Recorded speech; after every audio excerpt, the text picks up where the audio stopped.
Hakim-Hakim pasal 13 ayat 1 sampai dengan 25. Lahirnya Simson. Orang Israel melakukan pula apa yang jahat di mata Tuhan, sebab itu Tuhan menyerahkan mereka ke dalam tangan orang Filistin 40 tahun lamanya.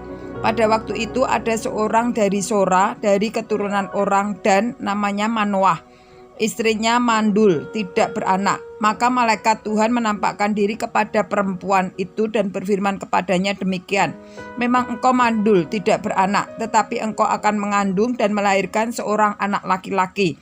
Oleh sebab itu peliharalah dirimu, jangan minum anggur atau minuman yang memabukkan, dan jangan makan sesuatu yang haram.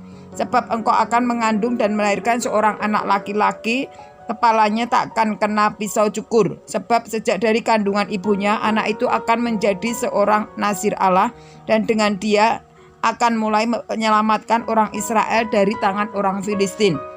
Kemudian perempuan itu datang kepada suaminya dan berkata, telah datang kepadaku seorang abdi Allah, yang rupanya sebagai rupa malaikat Allah, amat menakutkan. Tidak kau tanyakan dari mana datangnya, dan tidak juga diberitahukannya kepadanya namanya kepadaku, tetapi ia berkata kepadaku, engkau akan mengandung dan melahirkan seorang anak laki-laki. Oleh sebab itu janganlah minum anggur dan minuman yang memabukkan, dan janganlah makan sesuatu yang haram. Sebab sejak dari kandungan ibunya sampai pada hari matinya, anak itu akan menjadi seorang nazir Allah. Lalu Manoah memohon kepada Tuhan, katanya, ya Tuhan, berilah kiranya abdi Allah yang kau utus itu datang pula kepada kami dan mengajar kami apa yang harus kami perbuat kepada anak-anak yang akan lahir itu. Maka Allah mendengarkan permohonan Manoah, sehingga malaikat Allah datang pula kepada perempuan itu ketika ia duduk di padang, dan ketika Manoah suaminya itu tidak ada bersama-sama dengan dia. Kemudian perempuan itu segera berdiri memberitahukan kepada suaminya, katanya kepadanya, orang yang datang kepadaku baru-baru ini menampakkan diri pula kepadaku. Lalu bangunlah Manoah dan mengikuti istrinya. Setelah sampai kepada orang itu, berkatalah ia kepadanya, engkaukah orang yang telah berbicara kepada perempuan ini?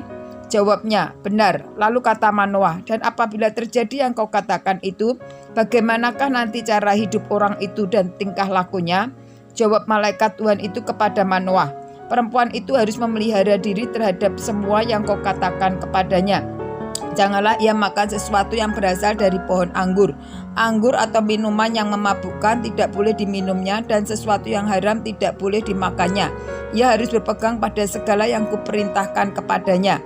Kata Manoah kepada malaikat Tuhan itu, perkenankanlah kami menahan engkau di sini, supaya kami mengolah anak kambing bagimu.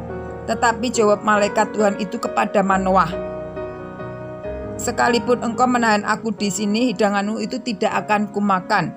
Tetapi jika engkau hendak mengolahnya menjadi korban bakaran, persembahkanlah itu kepada Tuhan. Sebab Manoah tidak mengetahui bahwa dia itu malaikat Tuhan. Kemudian berkatalah Manoah kepada malaikat Tuhan itu, siapakah hambamu ini? Sebab apabila terjadi yang kau katakan itu, maka kami hendak memuliakan engkau. Tetapi jawab malaikat Tuhan itu kepadanya, mengapa engkau juga menanyakan namaku? Bukankah nama itu ajaib? Sesudah itu Manoah mengambil seekor anak kambing dan korban sajian. Ia mempersembahkannya kepada Tuhan di atas batu. Lalu diperbuatnyalah keajaiban sementara Manoah dan istrinya memandanginya.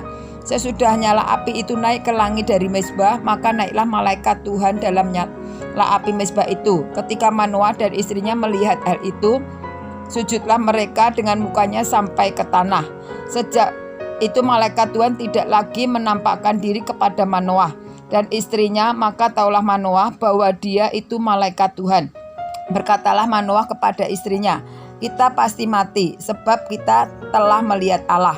Tetapi jawab istrinya kepadanya, seandainya Tuhan hendak membunuh kita, maka tidaklah ia menerima korban bakaran dan korban sajian dari tangan kita, dan tidaklah ia memperlihatkan semuanya itu kepada kita, dan tidaklah ia memperdengarkan hal-hal yang demikian kepada kita pada waktu sekarang ini.